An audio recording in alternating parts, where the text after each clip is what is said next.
My family held a funeral for me every single year for almost a decade. Flowers on a grave with my name carved into the stone. A photograph nobody updated because, as far as they knew, I'd stopped existing at 19. And the entire time they stood at that grave, dressed in black, telling reporters how much they missed me, they were spending every dollar I should have inherited. I want to tell you how that happened, but I have to start somewhere that's going to sound strange. I have to start on an ordinary Tuesday morning, 9 years before any of what I just described, when I woke up in a hospital bed in a small Texas town and couldn't remember my own name. My name is Charlotte Whitmore. I didn't know that yet, not for a very long time. For almost 10 years, I knew myself only as Anna, a name a kind woman gave me because I needed one and had no way to argue otherwise. Before any of that, though, I was somebody else entirely, and I think you need to understand who that girl was before I tell you how completely she disappeared.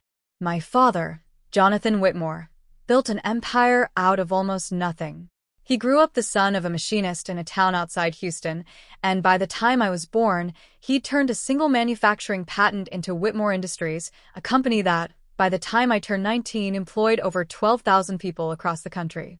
He was the kind of self-made billionaire people actually respected, not just feared, because he never forgot what it felt like to need a job badly enough to take any job. My mother, Eleanor, ran the family's charitable foundation, and if my father built the company's reputation through results, my mother built its soul through generosity. People in Dallas didn't talk about the Whitmores the way they talked about most wealthy families. They talked about us the way you talk about people who actually deserve what they have. I was not a spoiled girl, whatever that word usually implies. My father started bringing me into boardrooms at 16, not to show me off, but because he genuinely intended for me to run that company one day, and he believed, correctly, that you can't lead people you've never bothered to understand. I spent summers on factory floors instead of beach vacations, not because we couldn't afford the vacations, but because he wanted me to know exactly what kind of work our family's comfort was actually built on. I was 19 years old, 3 weeks into my second year of college, when my parents asked me to join them on a trip aboard the company's private plane, flying back from a dedication ceremony for a new wing of my mother's foundation's children's hospital in West Texas. I remember that morning more clearly than almost anything else from before the crash, maybe because some part of me has spent a decade quietly preserving it without my conscious permission. My mother wore a pale blue dress she'd had tailored specifically for the ceremony, and she kept fussing with a small enamel pin on her lapel, a tiny replica of the hospital wing's new logo, joking that she felt more nervous cutting a ribbon than she ever had negotiating a 7-figure grant. My father had spent the entire car ride to the airport on the phone with someone in legal, his voice carrying that particular careful tightness he reserved for conversations he didn't want me overhearing too closely, though I caught enough fragments to understand it involved some kind of internal financial review he wanted handled quietly and only by people I actually trust. I didn't think much of it at the time. I had no reason to. I remember almost nothing concrete about the flight itself, just fragments that would return to me much later, in pieces too small to fully trust. A storm building faster than the pilots expected. My father's hand gripping the armrest tighter than I'd ever seen it grip anything. A sound beneath the cabin floor that didn't belong there, a grinding, mechanical wrongness that everyone on that plane felt before anyone said a word about it out loud. My mother reaching across the aisle to take my hand, the way she'd done when I was small and afraid of thunderstorms, her grip steady even as the plane began shuddering in a way that no amount of childhood reassurance could have explained away. The plane went down in a remote stretch of the Texas Hill Country, far enough from any town that it took rescue crews almost 6 hours to reach the wreckage. My father and mother died in that crash. I should have died too. I don't have a satisfying explanation for why I didn't, beyond the simple, almost unbearable randomness of which section of the fuselage happened to separate from the rest on impact, and which one didn't. I was found, barely alive, by a man named Michael Carter, a retired Navy mechanic who lived with his wife on a small property near the crash site, close enough that he'd heard the impact and driven out before any official rescue teams arrived. I had no identification on me. The crash had taken most of it, along with most of my memory and most of the right side of my face, which would require 3 separate surgeries over the following year to even partially repair. Michael and his wife, Susan, a retired schoolteacher, did something that next part of this story depends entirely on understanding correctly. They didn't hand me over to authorities and walk away, the way most people reasonably would have. They sat with me in a hospital room for 11 days while doctors waited for swelling to subside enough to know whether I'd ever wake up at all, and when I finally did, confused, terrified, and completely unable to answer even the most basic questions about who I was, Susan held my hand and told me, gently, that everything was going to be all right, even though neither of us yet had any real reason to believe that. There's a detail here that matters more than it might seem to at first. The crash had happened in a remote enough area, during a storm severe enough, that the official search teams initially focused their efforts almost entirely on the main wreckage site, nearly 4 miles from where Michael had actually found me. By the time investigators expanded their search radius, days later, I had already been moved to a hospital under a temporary identity Susan had quietly helped arrange, using paperwork belonging to a niece of hers who'd passed away years earlier without ever updating her records. Nobody connected the unidentified woman in that hospital bed to the Whitmore family plane that had gone down nearly 4 miles away. By the time anyone might have thought to ask harder questions, the official search had already concluded, with 3 confirmed deaths from the wreckage and the heartbreaking, entirely understandable assumption that whatever remained of the 3rd passenger simply hadn't been recoverable. I didn't know any of this while it was happening. I only knew that I'd woken up into a life with no past attached to it, surrounded by 2 strangers who treated me with more patience and gentleness than I had any way of knowing how to repay. I spent the next several months in that small town, a quiet place called Harlow about 2 hours from the crash site, slowly learning to walk again, to read again, to exist again, inside a body that remembered nothing while somehow still flinching, inexplicably, at the sound of small aircraft passing overhead. The doctors called it retrograde amnesia, with significant trauma overlay, which is a clinical way of saying that my entire life before that crash had simply closed itself off, like a door swelling shut in humid weather, technically still there, but impossible to open through ordinary effort. Susan gave me the name Anna. She said it felt right, somehow, and I never had any reason to argue otherwise, since I had no name of my own to offer in its place. I want to be honest about something. Those first 2 years were hard in ways that are difficult to fully explain to someone who has always known exactly who they are. I had no birth certificate, no social security number that would survive serious scrutiny, no family beyond 2 kind strangers who had simply decided, out of nothing but decency, to absorb the cost and risk of caring for someone with no legal existence at all. We didn't go to the authorities, not seriously, not after the first few attempts led nowhere and only seemed to put me at risk of becoming a ward of a system that had no good answer for a woman with no identifiable past.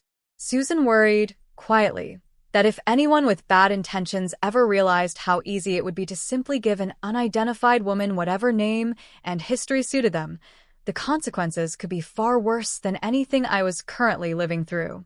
I didn't fully understand that fear at the time. I would, eventually, understand it far better than I ever wanted to. I started working at a small coffee shop in town when I was strong enough, mostly because Susan and Michael, kind as they were living on a fixed retirement income that had never planned for a 3rd adult joining their household indefinitely. I learned to budget grocery money down to exact dollars. I learned which utility bills could wait a few extra days without real consequence. I learned, in other words, exactly how most people in this country actually live, a kind of education the wealthiest version of myself had never once needed and somehow still, instinctively, already understood how to navigate, the way your hands sometimes remember a skill your mind has otherwise completely forgotten. I met Ethan Walker during my 3rd year in Harlow, when he responded to a call at the coffee shop after an elderly customer collapsed near the register.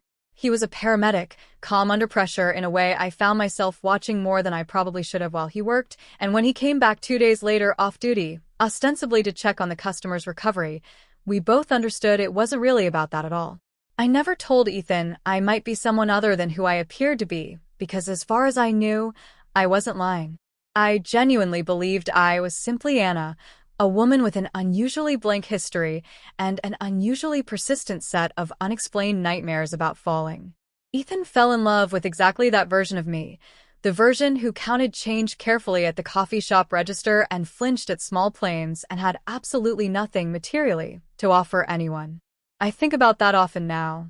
Whatever else happened later, that part was real in a way nothing else in my life has ever quite matched.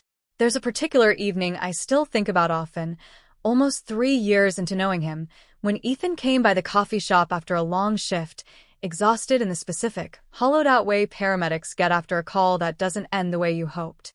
He sat at the counter while I closed up, and instead of talking about it the way most people might want to, he just asked me to tell him something completely unimportant, anything at all, just to give his mind somewhere quieter to rest.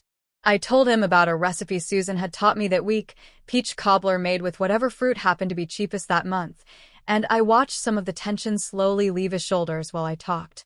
It wasn't a dramatic moment. It was just an ordinary Tuesday.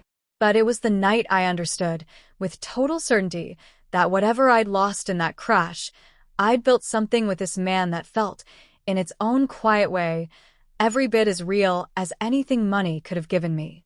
We got engaged informally that same year, nothing official, no ring either of us could afford, just a conversation late one night about a future we both genuinely believed we'd get to have together. I want you to hold on to that detail, because everything that happened afterward put considerably more pressure on that quiet, ordinary promise than either of us could have anticipated.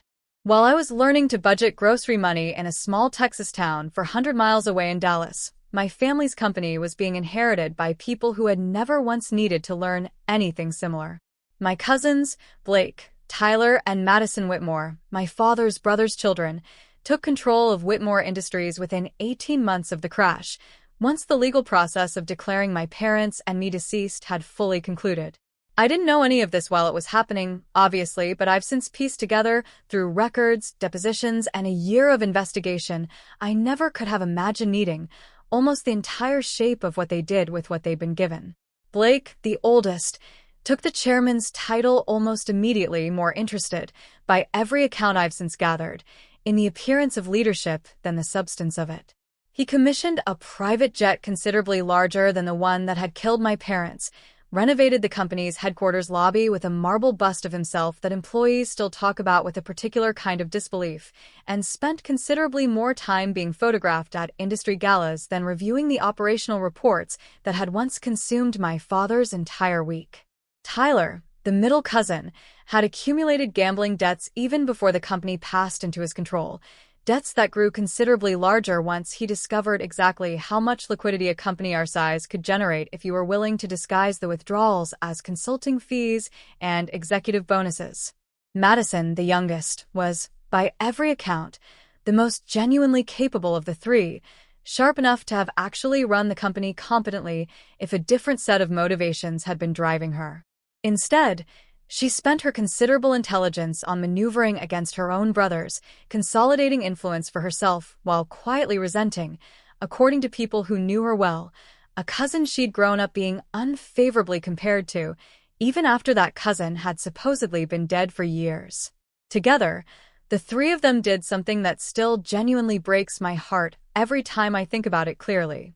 They didn't just mismanage a company. They dismantled, piece by piece, almost everything my parents had actually built it to mean. My mother's foundation, which had funded children's hospitals, scholarship programs, and disaster relief efforts across 4 states, had its budget cut by nearly 70% within 3 years, the savings redirected toward what internal memos I'd later discover, euphemistically called executive enrichment initiatives.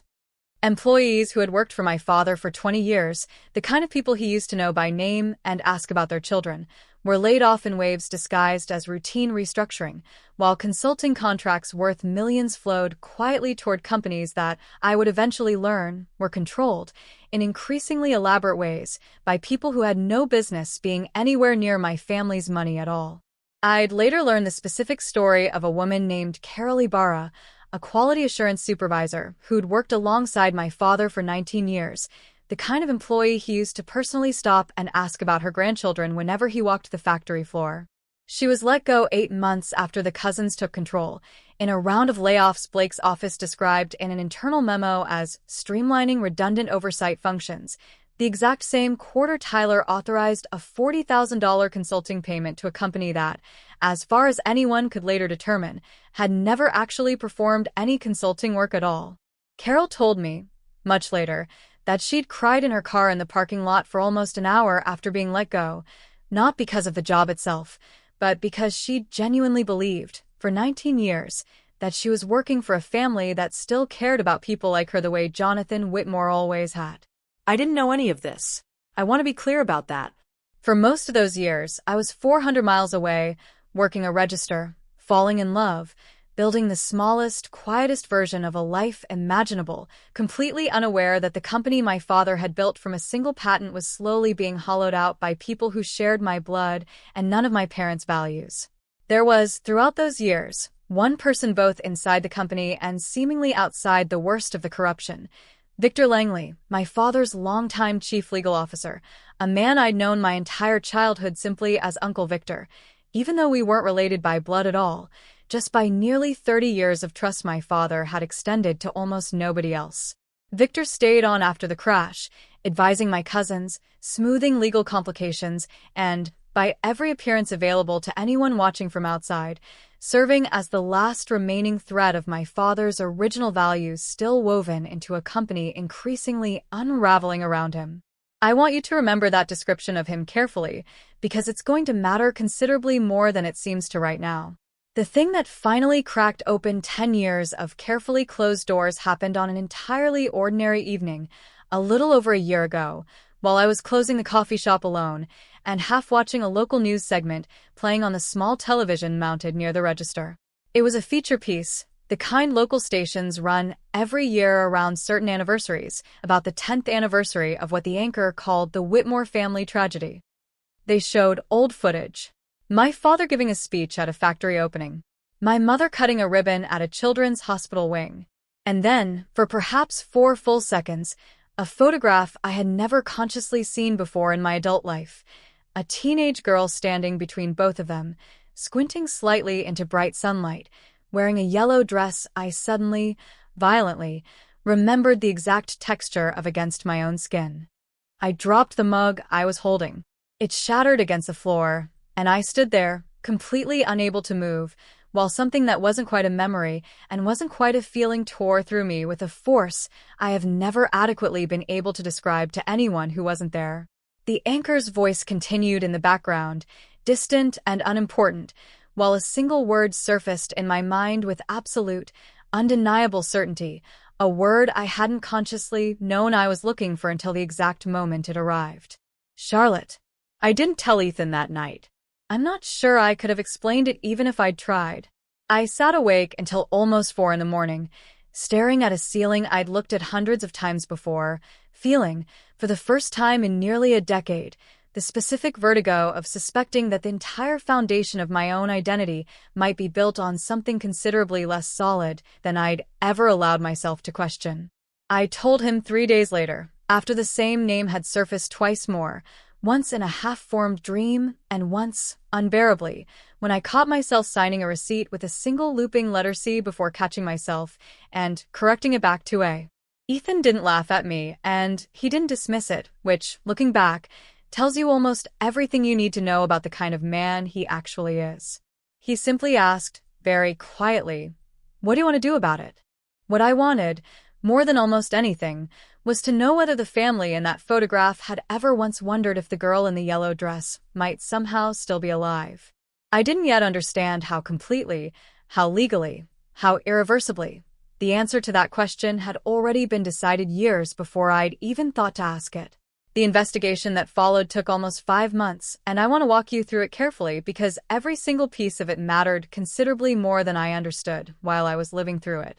I started, cautiously, with old newspaper archives at the Harlow Public Library, searching for any plane crash involving a Whitmore, 15 years on either side of my best guess at when I might have been born. I found the article within an hour. A private plane registered to Whitmore Industries had gone down in a storm in the Texas Hill Country almost exactly 10 years earlier, killing Jonathan and Eleanor Whitmore and their 19-year-old daughter, Charlotte. Their 19-year-old daughter, Charlotte, who had, according to that same article, been declared dead alongside her parents. I sat in that library for almost 2 hours, staring at a photograph considerably clearer than the one from the news broadcast. A young woman who looked enough like the face I saw in mirrors every day that the resemblance alone made my hand shake. But a resemblance isn't proof, and some quiet, careful part of me, the part that had spent 10 years learning not to trust easy answers, refused to accept this one without something more solid underneath it. Ethan helped me track down the original hospital records from my recovery, which took considerably longer than either of us expected, given how carefully Susan had originally obscured them out of genuine protective instinct rather than malice. When we finally obtained copies of the surgical notes from my facial reconstruction, an old, retired surgeon, now living 3 hours away, agreed to review them alongside the publicly available photographs of Charlotte Whitmore from before the crash. He called us himself, 2 days later, his voice carrying a specific weight I will never forget. "I can't give you certainty," he said, "but I can tell you that the bone structure I worked with a decade ago is entirely consistent with the bone structure in these photographs. If I had to guess, and I don't make guesses like this lightly, I'd guess you're looking at the same face, considerably rebuilt." The DNA test, when it finally came back 6 weeks later, compared against a sample Susan had quietly preserved from my early hospital records specifically because some instinct in her had always refused to fully let go of the possibility that someone somewhere might eventually need it, confirmed what some deep, wordless part of me had apparently known since the exact moment that photograph appeared on a small television screen above a coffee shop register. Before that final result arrived, though, there was a smaller, stranger confirmation that I think affected me even more deeply at the time. Susan, going through a box of items she'd kept from those first chaotic days in the hospital, found a small, badly damaged gold locket that had apparently been recovered alongside me at the crash site, melted slightly on one edge, the clasp fused shut from heat. A jeweler in town managed to pry it open carefully, and inside, behind glass clouded with age, was a tiny photograph of a woman I now recognized instantly as my mother, holding an infant I understood, with absolute certainty, was me. I sat with that locket in my palm for almost an hour before I could bring myself to show it to Ethan, not because I doubted what it meant, but because some part of me wanted to hold that small, private confirmation for myself a little longer before sharing it with anyone, even him. I was Charlotte Whitmore. I had been Charlotte Whitmore the entire time, even while spending a decade as a woman named Anna, who counted grocery money carefully and flinched at small planes for reasons she'd never been able to explain. I want to tell you that the moment I confirmed this, I felt joy or relief, or some satisfying sense of homecoming. What I actually felt, sitting in Susan's kitchen with that lab report trembling slightly in my hands, was something closer to grief, layered strangely on top of more grief, because becoming Charlotte again meant losing Anna completely, and Anna, whatever else was true, had been entirely, simply mine. Returning to Dallas was Ethan's idea, eventually more than my own. "You can't unknow this," he told me, the night I finally admitted I was terrified of what reclaiming my old name might actually cost me. "Whatever happens next, you deserve to know the truth, even the parts that are going to hurt." I didn't fully understand, the day we drove into Dallas together, exactly how much legal machinery stood between knowing the truth and anyone else being required to acknowledge it. Victor Langley was the first person from my old life I spoke to, and I want to describe that reunion honestly because the warmth in it, looking back, makes what came later considerably harder to forgive. He met us at a quiet restaurant Ethan suggested, away from the company's offices, and when he saw me walk through the door, this man I'd called Uncle Victor for as long as I could remember speaking, he went completely still for a long moment before his eyes filled with tears he didn't try particularly hard to hide. "I always wondered," he said quietly, taking both of my hands in his. "I told myself I was being foolish, holding on to hope after this long. I am so deeply, profoundly relieved to be wrong." He explained, gently, exactly how complicated my situation had become. I had been formally declared legally dead within 14 months of the crash, a standard legal process given the circumstances and the absence of any recoverable remains. My share of the company, along with my parents' shares, had been redistributed according to my father's estate plan, divided primarily among my cousins under provisions originally intended for considerably more distant contingencies. My personal accounts had been closed. My identity, in every legal sense that mattered, no longer technically existed. "This is going to be a fight," Victor told me, his expression grave but determined. "But you have something considerably more powerful than legal paperwork on your side. You have the truth, and I intend to help you prove it however long that takes." I believed him completely.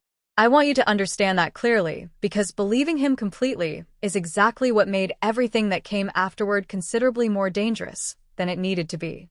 The legal battle that followed consumed the next several months of my life.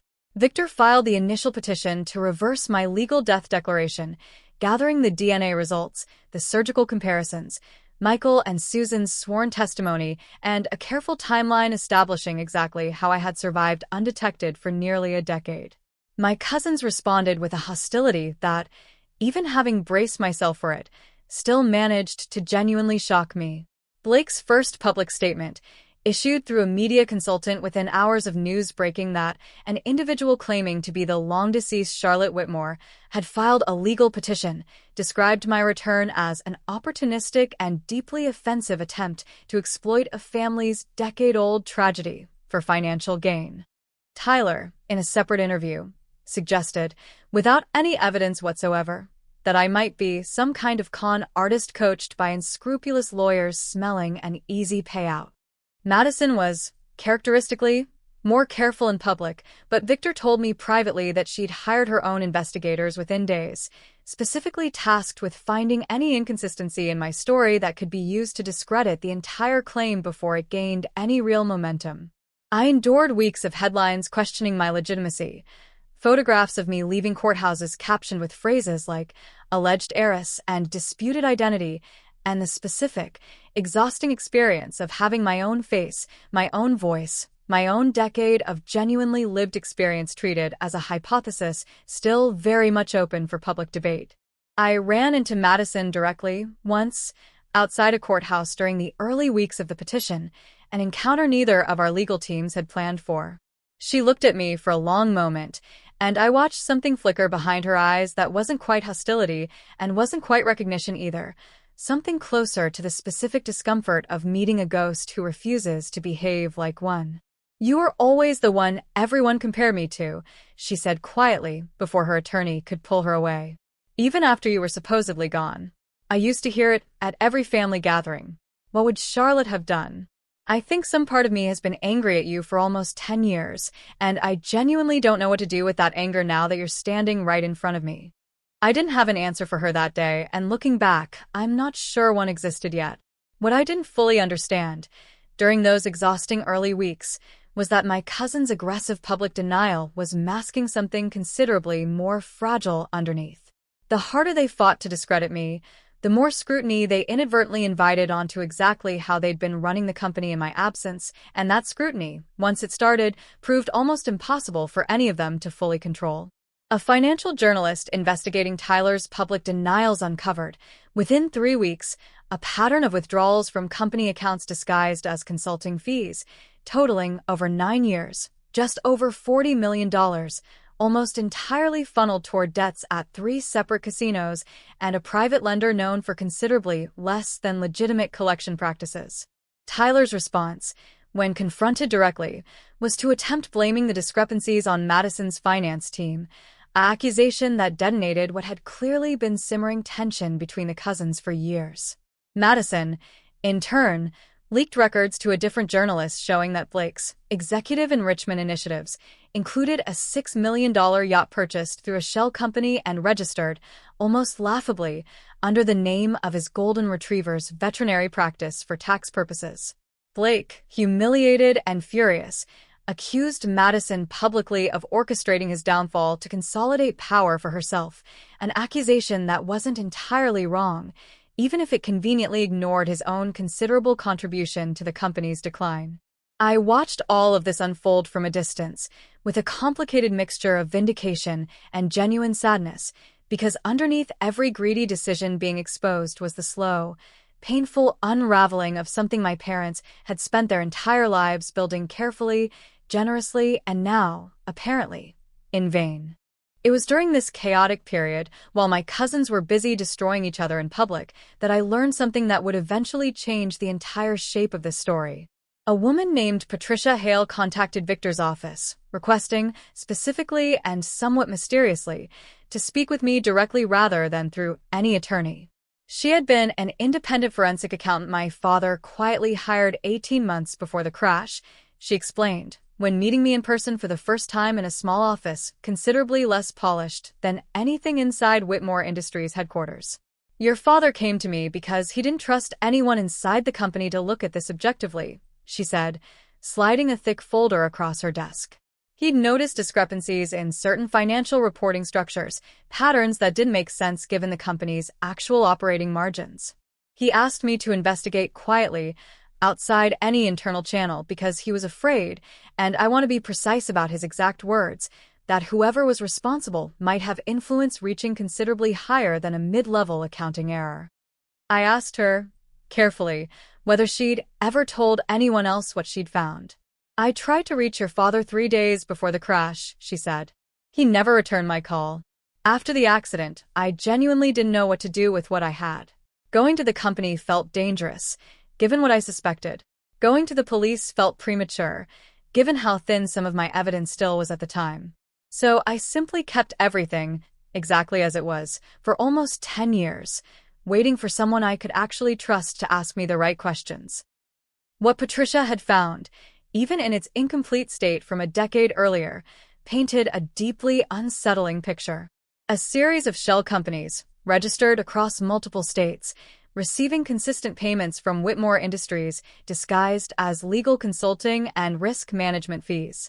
The payments traced back, through several careful layers of obfuscation, to accounts ultimately controlled by a single signatory whose name, when Patricia finally said it aloud, made the entire room feel suddenly, physically colder. Victor Langley. I didn't want to believe it. I want to be completely honest about that. Victor had been the one consistent, warm presence throughout my entire return, the man who'd cried real tears seeing me alive, who'd spent months fighting alongside me against my own cousin's hostility. I told myself, for several days, that there had to be an innocent explanation, some legitimate legal structure Patricia simply didn't have full visibility into. Then I remembered something small, something I dismissed at the time as simple legal caution. 3 months into my legal battle, when Patricia's name had first come up during a strategy discussion as a potential witness, Victor had advised, gently but firmly, against contacting her directly, suggesting it might complicate the narrative given her status as an outside party with no direct relationship to the estate. At the time, it had seemed like reasonable legal caution. Looking back, with Patricia's folder now open in front of me, it looked considerably more like someone working very hard to keep a particular door closed. I hired my own private investigator, separate entirely from Victor's office, a quiet, methodical woman named Rosa Delgado, who specialized in corporate fraud cases nobody else wanted to touch. What she found over the following 6 weeks confirmed, piece by devastating piece, exactly what Patricia's decade-old folder had only begun to suggest. Victor Langley had been embezzling from Whitmore Industries for nearly 15 years, gradually increasing the scale of his theft as my father's trust in him deepened, eventually diverting tens of millions of dollars through an elaborate structure of shell companies designed specifically to survive routine auditing. My father, according to Patricia's original notes and several internal documents Rosa managed to obtain, had been closing in on the truth in the months before the crash, careful enough not to confront Victor directly until he had irrefutable proof, but close enough that someone clearly understood exactly how much danger that proof represented. The maintenance records for the company plane, which I had never once thought to question until Rosa specifically requested them, showed an irregular hydraulic system inspection completed by an outside contractor 4 days before the crash, a contractor whose invoice, when traced back through the same shell company structure Patricia had originally flagged, led directly back to an account controlled by Victor Langley. I confronted him alone, against Rosa's careful advice, in his office on a quiet evening when most of the building had already emptied out. I told him, plainly, what Patricia and Rosa had found. I watched, for the second time in my life, this man's face change completely in front of me, Except this time, instead of grief transforming into relief, I watched something considerably colder settle over features I had trusted my entire childhood. "You have no idea what you're actually accusing me of," he said quietly. "I think I do," I told him. "I think you've been stealing from this company for 15 years, and I think my father was 3 months away from proving it when that plane went down." He didn't deny it outright, not that night. He simply looked at me for a long, terrible moment and said, "Your father built something extraordinary and then spent decades acting as though loyalty alone was sufficient compensation for the people who actually kept it running. I gave that company 30 years of my life. I decided, eventually, that I deserved considerably more than gratitude for it." "And the plane," I said, my voice barely steady. "Your father was going to destroy everything I'd built for myself," Victor said, and there was no apology anywhere in his voice when he said it. "I never intended for you to be on that flight. That part, if it matters to you at all, was never the plan." I left his office that night with a recording of that entire conversation, made on my phone the moment Rosa had warned me confrontations like this rarely go the way you expect, and I drove straight to the one piece of evidence I hadn't yet allowed myself to fully consider, because some part of me had been too afraid of what it might contain. Patricia, during our second meeting, had mentioned almost in passing that my father had recorded a video message roughly 2 weeks before the crash, intending to deliver it personally once his investigation was further along, a message he'd left, for safekeeping, in a sealed drive stored in Patricia's own office safe rather than anywhere connected to the company itself. I watched it alone that night, in Susan and Michael's living room, with Ethan sitting quietly beside me, holding my hand the entire time. My father looked tired in that recording, considerably more tired than I remembered him looking in life, and his voice, when he finally spoke, carried a weight that told me, even before he said a single word, exactly how seriously he'd already understood the danger he was walking into. "Charlotte, if you're somehow the one watching this, something has gone very wrong, and I need you to know a few things before anything else happens. I've found evidence of serious financial misconduct inside the company, and I have strong reason to believe it reaches considerably higher than anyone outside a small circle currently understands. I haven't confronted anyone directly yet, because I'm not yet certain who I can fully trust, which is a sentence I never imagined having to say about people I've worked alongside for decades. I want you to understand something I should have told you more directly while I had the chance. Money can always be rebuilt. I built this entire company twice over in my lifetime, the first time from nothing, and I'd happily do it a third time if circumstances required it. Character and legacy, though, the actual substance of who you choose to be when nobody's checking, those things once lost, are nearly impossible to fully reconstruct. Whatever happens to this company, whatever happens to me, please remember that distinction more clearly than I sometimes manage to myself.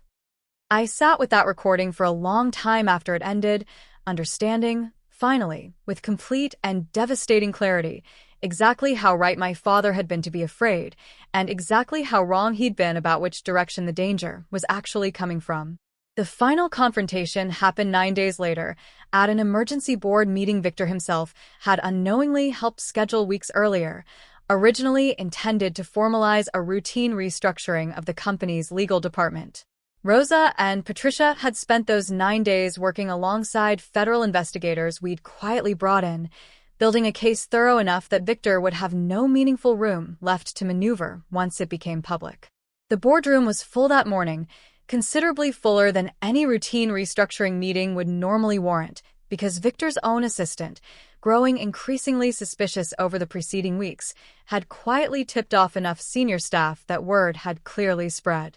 Blake, Tyler, and Madison sat together near the head of the table, their alliance, even after months of public infighting, apparently still intact enough to face whatever this unusual gathering represented as a unified front.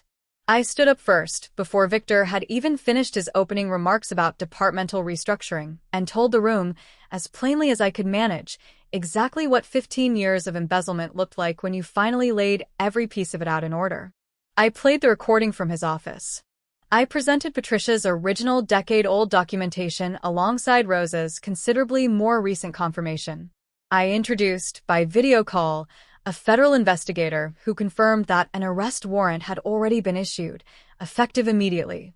I watched Victor's expression throughout, the careful, controlled composure he'd maintained through 30 years of board meetings slowly cracking under the specific weight of being seen completely, for the first time, by people who had trusted him without question for decades. One of the longest-serving board members, a quiet woman named Eleanor Park who had served alongside my father since the company's earliest years, finally spoke into the stunned silence that followed. "I sat across from you for 15 years, Victor," she said, her voice trembling with something between grief and fury. "I asked your opinion on every difficult decision this company ever made. I trusted you with things I never even told my own husband." Victor didn't answer her. I don't think there was an answer that could have mattered at that point. Victor didn't run, and he didn't fully deny it, not with that many pieces of evidence already laid bare in front of people who had trusted him for decades. He simply sat very still, his expression unreadable, while federal agents entered the room less than 10 minutes later to formally take him into custody. What I hadn't fully anticipated, walking into that boardroom, was how completely my cousin's own misconduct would unravel in the exact same breath.